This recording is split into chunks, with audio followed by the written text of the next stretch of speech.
Cancer healer centre, a new beginning. Pahalgam हल्ल्यातील दहशतवाद्यांना भारतीय लष्करानं घेरलं. दहशतवाद्यांचं ठिकाण लष्करानं शोधलं. भारतीय लष्कराकडून दहशतवाद्यांवर गोळीबार सुरू. सूत्रांची माहिती. हाशिम मुसा पहलगाम हल्ल्याचा मास्टरमाइंड. मुसानं स्थानिक दहशतवाद्यांसह हल्ला घडवून आणला. लष्कर-ए-तैयबानं हाशिम मुसाला प्रशिक्षण दिल्याची सूत्रांची माहिती. पहलगाममधील हल्ला पाकचा लष्कर प्रमुख मुनीरच्या आदेशावरून कार्यकाळ वाढवून घेण्यासाठी मुनीरनं भारताविरुद्ध तणाव निर्माण केला. ज्येष्ठ पाकिस्तानी पत्रकार आदिल राजा यांचा मोठा दावा. पहलगाम हल्ला प्रकरणी झिपलाईन ऑपरेटरला एनआयएनं ताब्यात घेतलं. व्हिडिओमध्ये दिसणाऱ्या झिपलाईन ऑपरेटरची एनआयए चौकशी करणार. झिपलाईन ऑपरेटरसोबत सेल्फी व्हिडिओ काढणाऱ्याचीही चौकशी होणार. पाकिस्तान सरकारला भारताकडून सायबर हल्ल्याची भीती. संरक्षण, वित्त आणि माध्यमांसारख्या क्षेत्रावर सायबर हल्ल्याचा धोका. पाकिस्तान सरकारकडून मार्गदर्शक सूचना जारी. पहलगाम हल्ल्यावरून काँग्रेस आणि भाजपमध्ये ट्विटर वॉर. जिम्मेदारी के समय गायब असं कॅप्शन देत काँग्रेसकडून चेहरा नसलेला फोटो ट्विट. तर काँग्रेस के हात पाकिस्तान के साथ. भाजपचं काँग्रेसला प्रत्युत्तर. पाकिस्तानच्या लष्कराच्या कुरघोड्या थांबेना. सलग 5व्या दिवशी पाक लष्कराकडून सीमेवर गोळीबार. कुपवाडा आणि बारामुल्ला येथील नियंत्रण रेषेवर गोळीबार.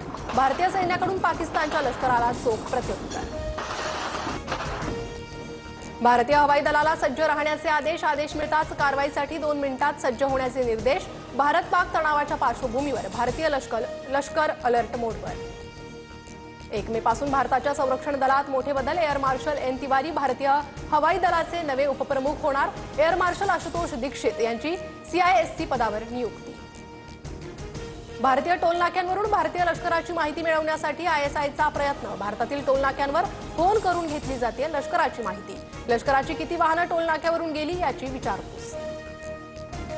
संयुक्त राष्ट्रसंघात भारताकडून पाकच्या संरक्षण मंत्र्यांच्या मुलाखतीचा उल्लेख.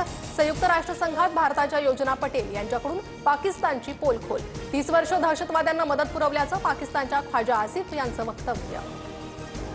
पाकिस्तानला शस्त्र पुरवल्याचे दावे तुर्की सरकारनं फेटाळले. इंधन भरण्याच्या उद्देशानंच विमान पाकिस्तानमध्ये उतरलं.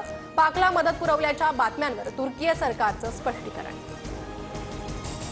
पहलगाम हल्ल्यातील पीडित कुटुंबियांना राज्य सरकारकडून 50 लाखांची मदत. मुख्यमंत्री देवेंद्र फडणवीसांचा मोठा निर्णय.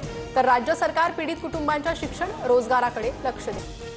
अहमदाबादमध्ये बेकायदेशीर झोपडपट्टींवर मोठी कारवाई. शहर पोलीस आणि प्रशासनाद्वारे ऑपरेशन क्लीन चांडोला अंतर्गत कारवाई. कायदा आणि सुव्यवस्था राखण्यासाठी पोलिसांचा बंदोबस्त तैनात.